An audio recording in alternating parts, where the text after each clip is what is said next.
Ibu bapak semua rahimakumullah. Alhamdulillah, dalam kesempatan malam hari ini kita masih diperkenankan Allah bertemu dan bermuajah dalam rangka ngaji rutin khusus membahas tentang masalah dinut tauhid, yang untuk malam hari ini kita akan membahas surat Al-Bayyinah ayat 5 yang berkenaan dengan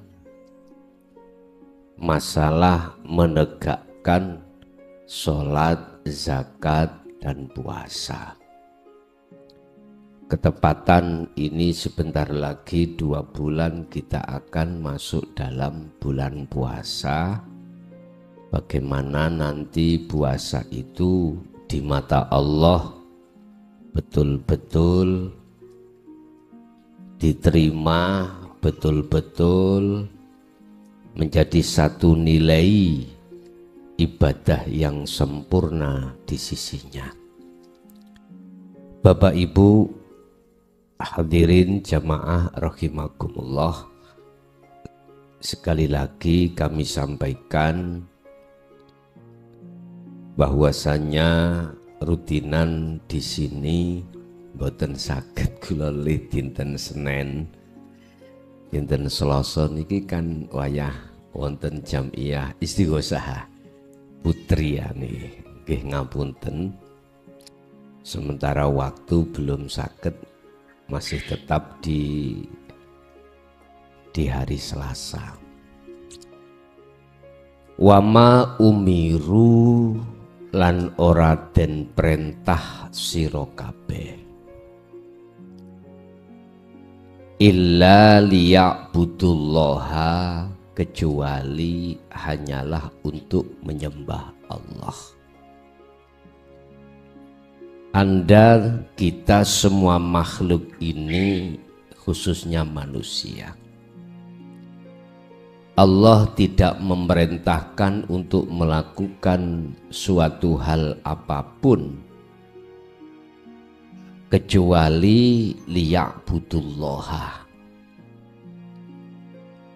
Kalimah liya'budu ini, menyembah ini, wajib hukumnya bertemu yang disembah,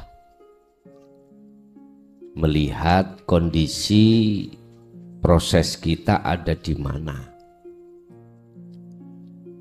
Hal itu mukhlisina lahuddin, melakukan penyembahan terhadap Allah itu dengan hati yang ikhlas di dalam beragama. Artinya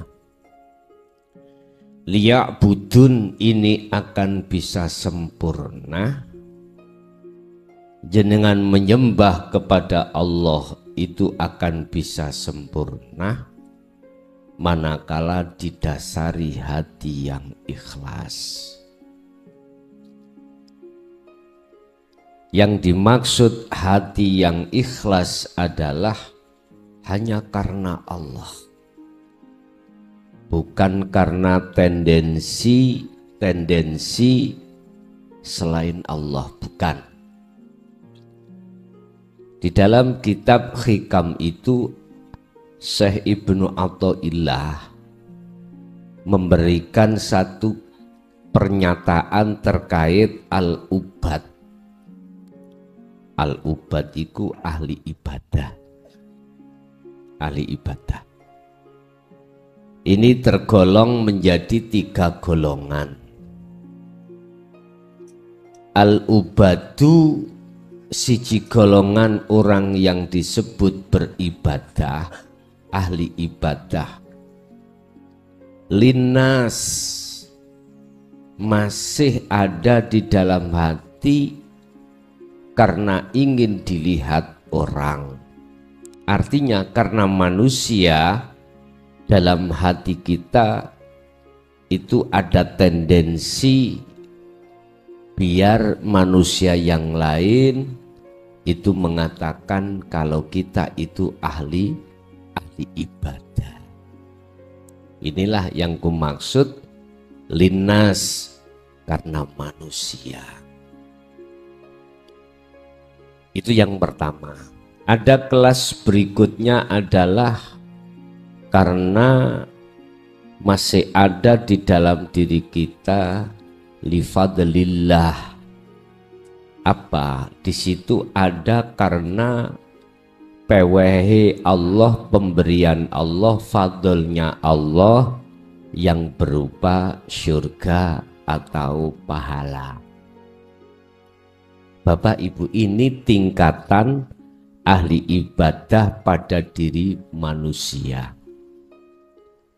Kita ketika melaksanakan ibadah apapun, di situ masih ada tendensi hati ini karena ingin dimasukkan Allah di dalam surga.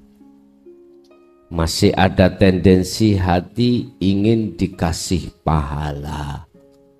Bapak Ibu, ini kelas kita yang di kelompok nomor 2. Padahal manusia termasuk surga, termasuk pahala, itu ciptaan Allah yang disebut sebagai makhluk. Ini. Dan ini wajar bagi kita karena proses kelas kita dalam rangka liya'budullaha. Memang seperti itu Bapak Ibu. Ada kelas yang nomor 3 ini Pak Bu. Kelas di mana sudah tidak karena manusia atau karena makhluk, tidak, sekalipun dirinya makhluk, tidak. Apa yang disebut lillahi ta'ala? Karena Allah Ta'ala. Maksudnya ketika saat dia beribadah, dalam hatinya selalu koneksi, selalu sambung, selalu sadar bahwasanya semua apa kegiatan di dalam beribadah ini datangnya semata-mata karena Allah. Ini Bapak Ibu. Sehingga ketika saat hujan diturunkan Allah, jenengan boten mengeluh, boten hati boten ada rasa khawatir, karena tidak memandang airnya, tidak memandang hujannya, tapi hati sampai koneksi, sambung terhadap alladzi asra bi abdihi. Karena hati jenengan memandang terhadap Allahnya sebagai yang memperjalankan dari makhluk ini. Dengan begitu Bapak Ibu, inilah ciri-ciri kekasih Allah, ciri-ciri lakunya walinya Allah itu seperti ini. La khaufun alaihim walahum yahzanun. Jadi hatinya sudah tidak mudah untuk gelisah, tidak mudah untuk susah, tidak mudah untuk khawatir, tidak mudah untuk takut. Itulah yang disebut ala inna auliya Allah. Ingat, sesungguhnya para kekasih Allah itu la khaufun alaihim walahum yahzanun. Karena apa? Karena para kekasih Allah itu sibuk, hatinya itu menyambungkan dirinya langsung pada Allah yang segala-galanya. Ini Bapak Ibu tidak mudah kita seperti ini. Sebab apa? Sebab di dalam setiap diri manusia itu ada yang namanya sifat basariyah. Sifat yang menolak segala apapun yang bersifatkan kopdi. Kopdi itu nggak enak. Seperti ada acara gini hujan, nggak enak toh. Menolak sifat basariyah. Akhirnya di dalam hati kita gerutu. Nah, malah dresne Gusti Allah. Dilebatkan Allah hujan ini. Pun itu memang sudah ketetapan Allah. Sudah ketetapan Allah dan Allah punya maksud tersendiri di balik ini semuanya. Nyuwun sewu, jenengan kalau membangun rumah ngayak wedi niki lho Pak. Napa kok dikayak? Masalahnya kerikil-kerikil yang besar biar nggak ikut. Sebab kalau ikut-ikut didamel, dibikin melur, tukangnya yang kesusahan.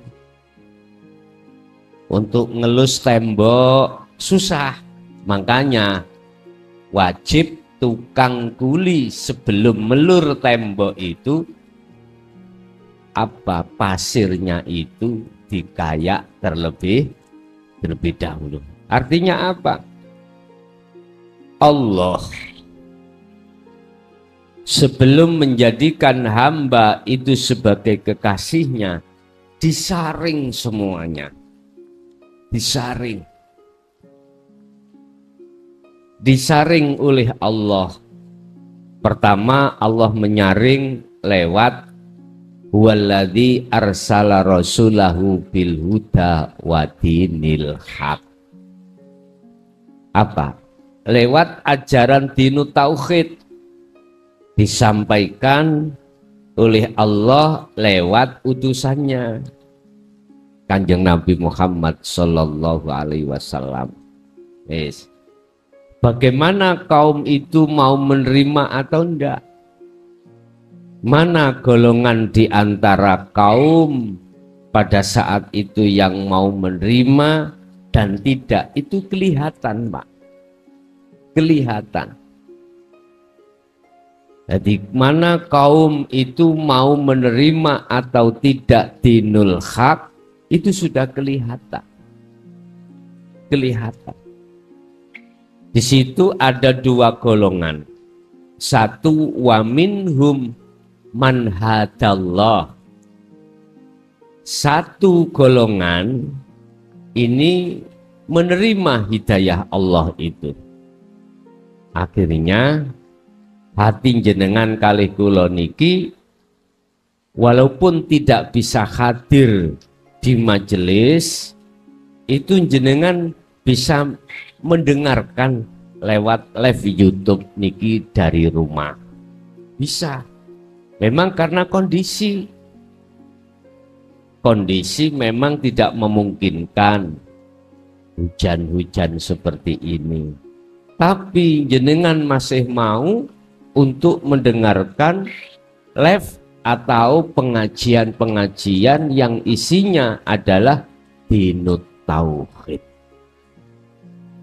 Yang rumahnya jauh walaupun tidak hujan, nggak mungkin. Akhirnya jenengan ini mengikuti lewat konten-konten di YouTube. Lah, ini buah dari penyaringan Allah. Tapi mohon maaf, golongan yang seperti ini hanya sedikit. Sedikit sekali.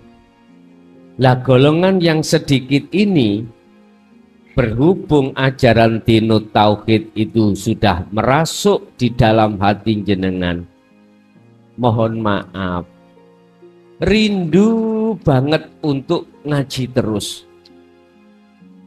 Dimanapun tempatnya, kondisi memungkinkan, mesti dia akan mencari dan mencari. Tidak memandang satu sisi jenengan iki mang repot atau sibuk. Mesti jenengan pasti nanti akan memasuki di dalam pengajian itu sekalipun itu siaran tunda. Nah di sini intinya hati sampean ini tidak akan puas dengan pengajaran-pengajaran khususnya ilmu tentang tauhid. Itu pasti. Yes. Ini pertama. Yang kedua, wa minhum man haqqat minadz-dhalalah. Satu kelompok lagi yang jumlahnya lebih besar. Ini mengabaikan dengan dinut tauhid. Ini pasti, Pak. Bahkan dianggapnya ajaran ini miturut orang-orang tersebut ajaran yang tidak benar. Bahkan seperti itu. Mengapa demikian? Hati mereka seperti itu karena wazuyyina linnasi hubbus syahawah. Karena hati golongan yang tersebut itu telah masuk di dalam perangkapnya nafsu, yang nafsu memakai perangkap berbentuk hubbus syahawah. Senang hati ini dengan kenikmatan kehidupan yang bersifatkan duniawiyah. Ini pasti, Pak. Ya sebab karena inilah maka golongan yang kedua yang jumlahnya lebih besar itu menolak. Tapi menurut pandangan saya mereka itu masih dalam taraf mudah-mudahan dia itu masih dalam taraf proses sebelum kematian. Beliau-beliau itu nanti ada satu kesadaran. Ini harapan saya. Rasulullah pun pada saat itu memang begitu. Tidak menyalahkan bagi mereka yang saat ini masih belum bisa menerima ajaran beliau. Beliau hanya mengatakan bahwasanya maklum karena mereka belum paham. Olehnya tidak paham dan menutup hidayah Allah itu, yang didepankan itu adalah apa? Yang didepankan dalam hatinya itu adalah hubbus syahawah. Apa? Perkara-perkara yang bersifatkan duniawiyah. Kesenangan kehidupan duniawiyah. Sebab seperti itu. Tapi mohon maaf, saya tidak menyalahkan. Mudah-mudahan ini adalah proses panjenengan, dan sebelum panjenengan sedo alias mati, Allah membuka pintu hidayahnya terhadap jenengan, dan jenengan bisa menerima ajaran Rasulullah Shallallahu Alaihi Wasallam ini. Yes. Tidak cukup di situ, Bapak Ibu. Golongan yang pertama tadi, Allah juga akan menyaring, disaring lagi. Lewat apa Allah menyaring?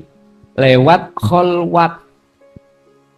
Lewat kita ini diperintahkan Allah wa amilus sholihah, bebersih diri dari perkara-perkara perbuatan yang bersifatkan syirik khafi. Ini sebab tujuan kholwat adalah di samping bertemu Allah, sebelumnya itu harus ada tindakan pensucian diri dari perkara-perkara yang bersifatkan syirik khafi. Makanya Allah katakan dalam satu ayat, wa man kana yarju liqa'a rabbih falyamal amalan sholihan. Barang siapa yang ingin bertemu Allah, bertemu Tuhannya, berarti bertemu Tuhannya ini untuk umum. Sebab ayatnya adalah Rabbihi. Barang siapa yang ingin bertemu terhadap Tuhannya, ya, baik ayat ini boleh untuk umat Islam dohirnya, boleh umat Nasrani dohirnya, umat Buddha, umat Hindu, dan umat-umat yang beragama apapun. Barang siapa yang ingin bertemu Tuhannya, umpama umat Islam berarti Rabbihi, ay adalah ay Allah. Allah pertama harus fal ya'mal amalan sholihan. Hati harus melakukan tindakan kholwat. Hati harus melakukan uzlah. Hati harus melakukan meditasi.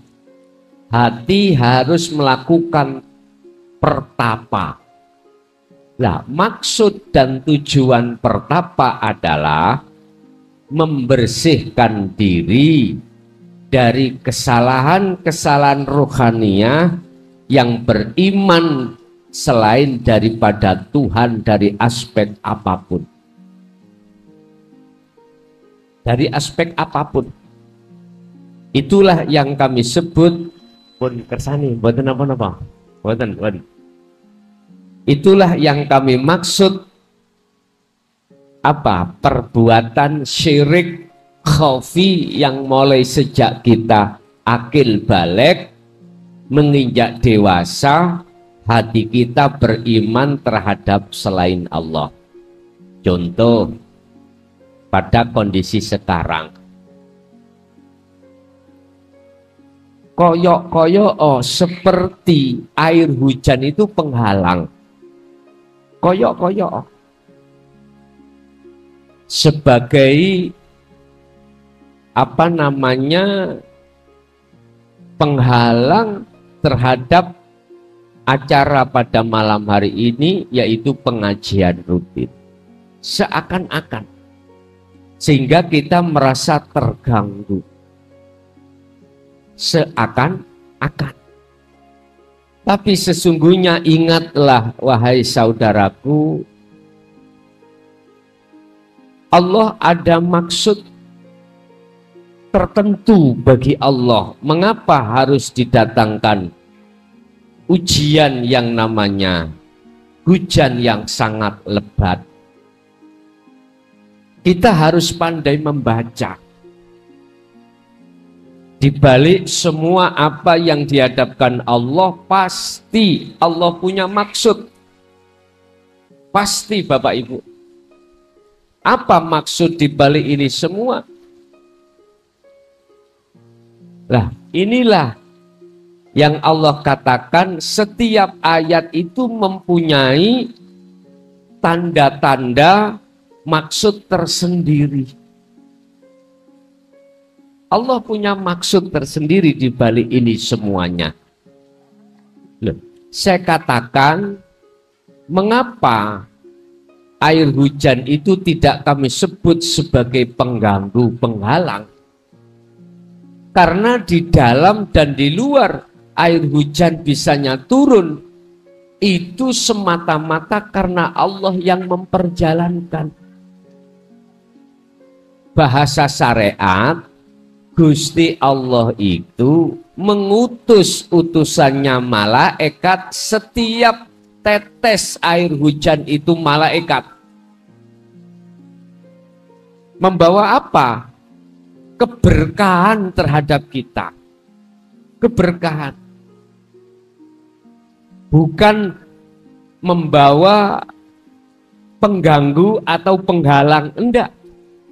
Keberkahan. Keberkahan ini ada macam dua, Bapak Ibu. Ada keberkahan yang bersifatkan Ar-Rahman. Ar-Rahman itu sesuatu yang dibutuhkan oleh jasmani kita. jasmani kita. Yang kedua adalah keberkahan dari sisi ar-rahim. Ar-rahim ini keberkahan yang langsung berhubungan dengan ruhaniyah kita. Buktinya, tanda kalau di dalam ini semuanya, hujan ini semuanya ada keberkahan. Rohaniyah ar-rahim, hati jenengan anteng. Hati jenengan gak ada masalah, walaupun kehujanan, walaupun terjadi apapun. Hati jenengan anteng. Mengapa anteng? Karena hati sampean ini sibuk melihat Allahnya. Boten sibuk melihat makhluknya yang Allah mentajalikan terhadap malaikat. Oleh karena yang dihadapi itu adalah makhluk, ada keterangan bahwasanya setiap tetes air hujan itu dikawal oleh malaikat sampai ke bumi. Berbahagialah panjenengan yang hatinya itu langsung connect terhadap Allah di saat air hujan ini. Lah, bukti keberkahan di dalam hati jenengan ini damai.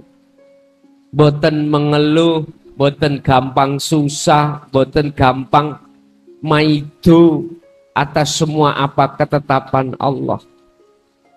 Ini contoh kecil aja.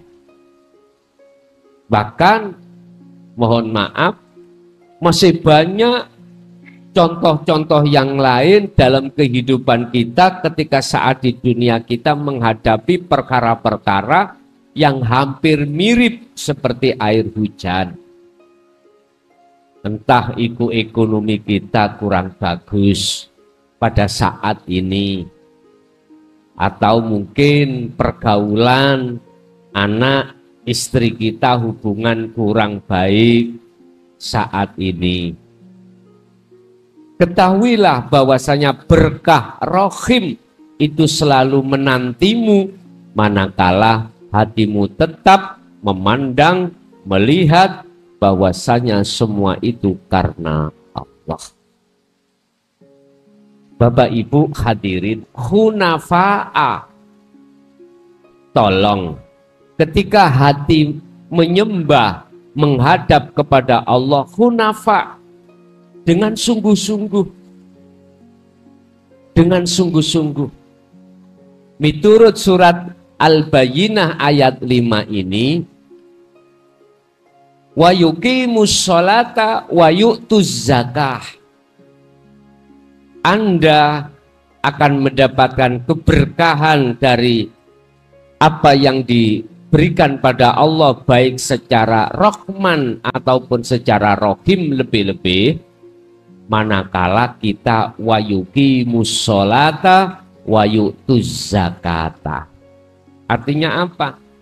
Menjaga nilai-nilai penyembahan sampean lewat sholat. Jadi sholat yang dimaksud secara syariat ada 5 waktu itu dijaga semata-mata untuk dijadikan sebagai media pertemuan panjenengan terhadap Allah. Dan ini bisa terjadi dengan baik manakala jenengan ini mengerti bagaimana caranya menyembah dengan benar. Menyembah dengan benar itu tadi kita kembali golongan yang ketiga adalah lillahi ta'ala. Hanya karena semata-mata Allahnya. Berarti jenengan harus tahu sistem bagaimana caranya melaksanakan dzikir sirul asror. Sebab hanya lewat dzikir rasa inilah sholat jenengan ini akan bermutu dan berbobot di mata Allah. Dan inilah yang dimaksud illa liya'budullaha. Bapak Ibu, jikalau as-sholah saya luaskan, itu tidak terjadi penyembahan bertemu terhadap Allah itu di dalam aktivitas lahiriah sholat 5 waktu saja. Bisa terjadi saat hujan ini. Anda diam, hati bersirul asror untuk bertemu Allah. Nah, inilah yang dimaksud, termasuk salah satu as-sholah wa aqimus sholah, menjaga. Wa atuz zakah, menjaga juga masalah zakat. Bahasa syariat zakat itu apapun yang kita terima dari Allah yang bersifatkan ar-Rahman, apakah itu hasil kerja kita yang berbagai macam coraknya, di situ ada hak milik 8 golongan, bukan milik kita. Secara syariat itu ada istilah zakat mal. Zakat mal itu berapa persen? Gini Pak, misalkan kita modal 1 juta, lalu dalam 1 tahun 1 juta itu jadi 5 juta. Sudah dipotong utangnya semuanya, kok masih bersih tinggal 5 juta. Lah, berapa persen di antara 5 juta itu? Mungkin gini Pak, niki nek cara jenengan ngitung, iku ngeten. Kita dulu itu pernah menemukan uang 25 ripis. Ada 1000 ripis, langat ya, 1000. Jadi 1000 rupiah itu dikeluarkan 5 ripis. Piro? Ya 5 ripis. Kan ada 5 ripis dulu itu. Niku paling makolah yang paling rendah. Tapi ada yang mengatakan 25 ripis. Terserah jenengan derek pundi. 1000 dipotong, 1000 rupiah dipotong 5 ripis. Dan atau 20 ripis, tergantung jenengan. Ini kan dalam bahasa syariat. Tapi dalam bahasa hakikat yang dimaksud zakat, ini ada kaitannya dengan ilat. Ilat itu penyakit. Jikalau penyakit tidak dipisahkan dari tubuh, maka penyakit ini tidak lepas, kunjung sembuh tidak. Maka penyakit ini bertambah. Fi qulubihim maradum fazadahumullahu marada. Ada istilah penyakitnya hati.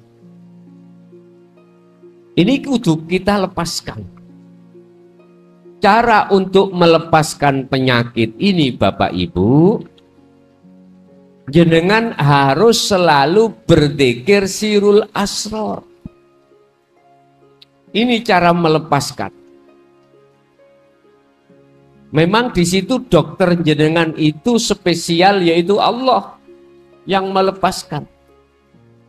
Cuman prosesnya jenengan diwajibkan untuk selalu dan selalu menjaga zikirnya. Faqadistam sakabil urwatil wuthqa lam fisomalaha. Jaga, pegang teguh tali Allah yang disebut adzikru bisiril asror ini di setiap saat dan waktu. Inilah cara berzakat. Cara berzakat, mengeluarkan. Sama secara syariat. Nah, terus bagaimana caranya kita berzakat secara syariat juga secara hakikat? Kita temukan. biar sinkron kita temukan. Berarti apa yang diwajibkan Allah masalah zakat tetap kita jalankan manakala itu memang ada. Tapi ketika saat jenengan ini secara fisik menjalankan zakat secara syariat, hati jenengan harus memegang teguh tali Allah. Kalau itu sudah sampai pegang, maka jenengan tidak akan pernah beriman bahwasanya yang mengeluarkan zakat itu adalah kita sebagai makhluk, tetapi dalam hati jenengan yakin yang mengeluarkan itu adalah Allah. Ini caranya zakat, keseimbangan antara hukum syariat dan hakikat. Dan ini bisa Anda jadikan sebagai wasilah, sebagai media Anda untuk bisa bertemu Allah di situ. Aqimus shalah wa atuz zakah. Dzalika dinul qayyimah. Ditegaskan di belakang ayat, jikalau kau melakukan tentang keadaan atau aturan yang seperti ini, inilah dinul qayyimah, jalan yang benar, jalan yang lurus, jalan di mana pertemuan antara si hamba dengan Allah Subhanahu wa ta'ala. Tentunya tidak hanya secara syariat, tetapi juga secara hakikat.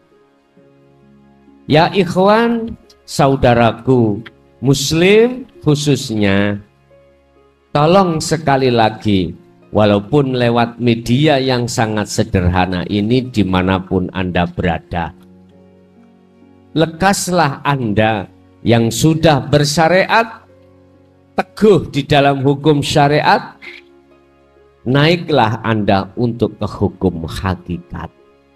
Naik.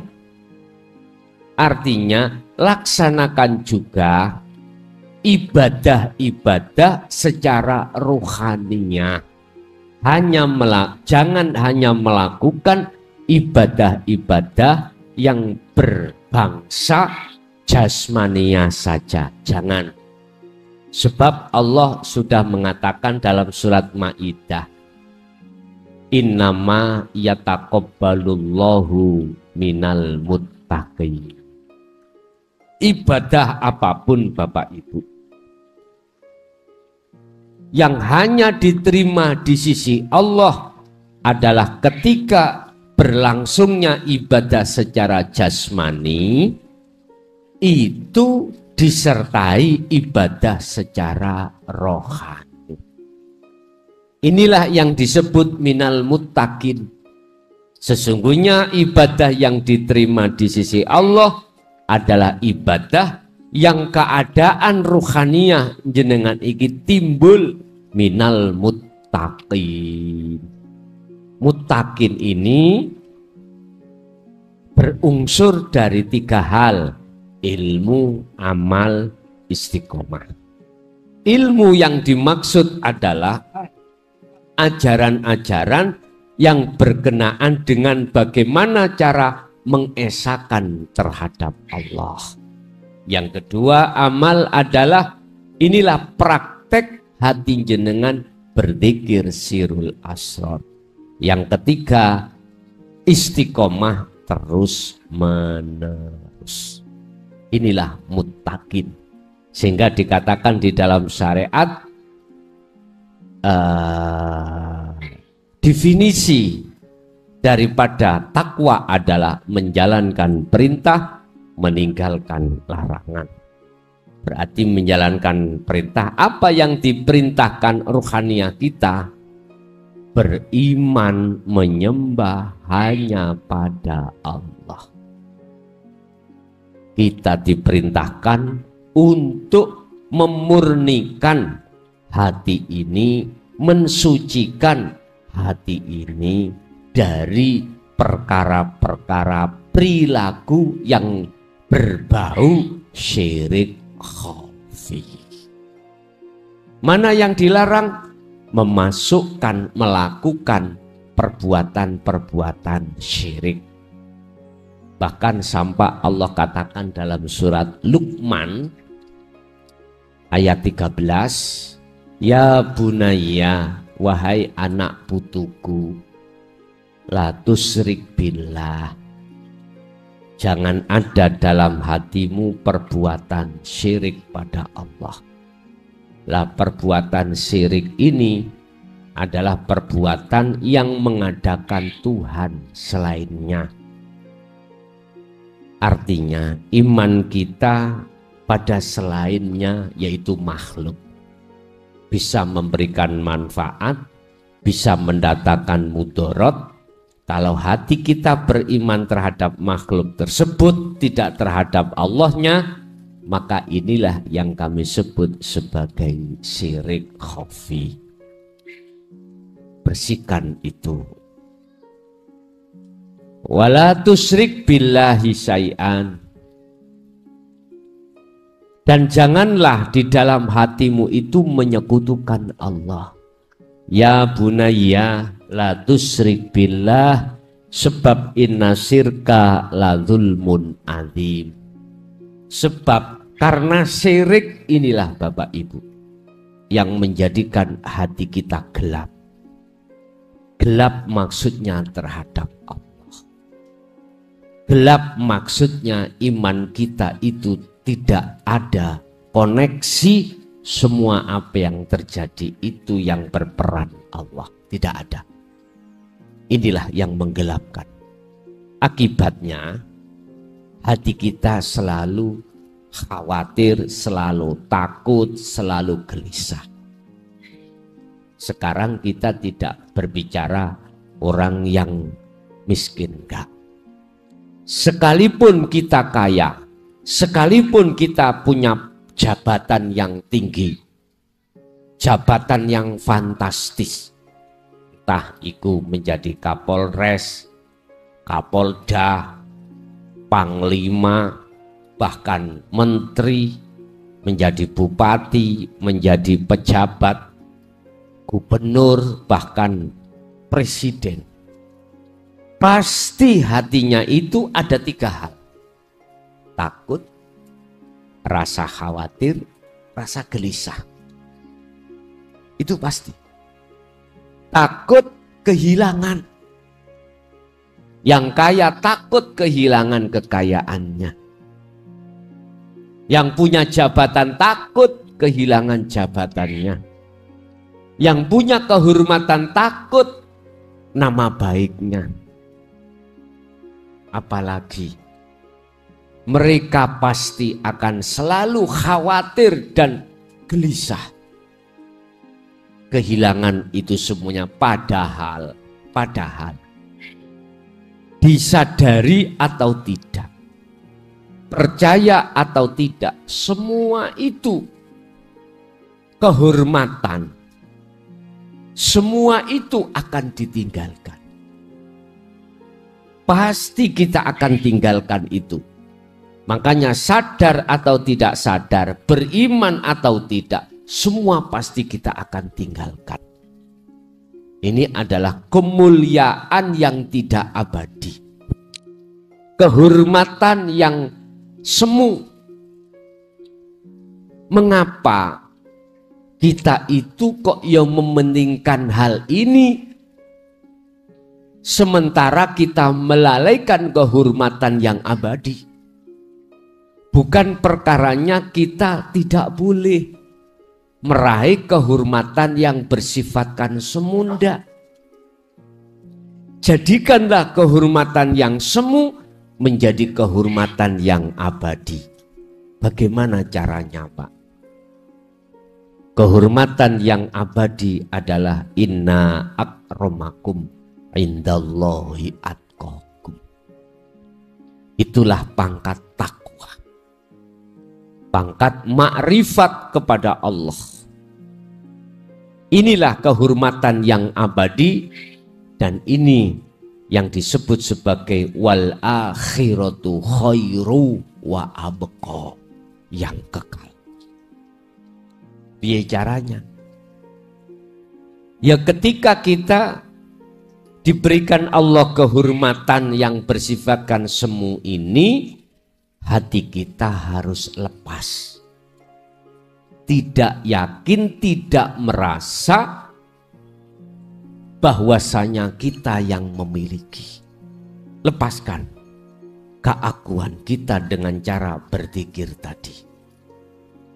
Jikalau panjenengan betul-betul mau untuk melepaskan keakuan kita sebagai makhluk yang memiliki, pasti yang namanya 3 sifat tadi yang ditebarkan oleh nafsu.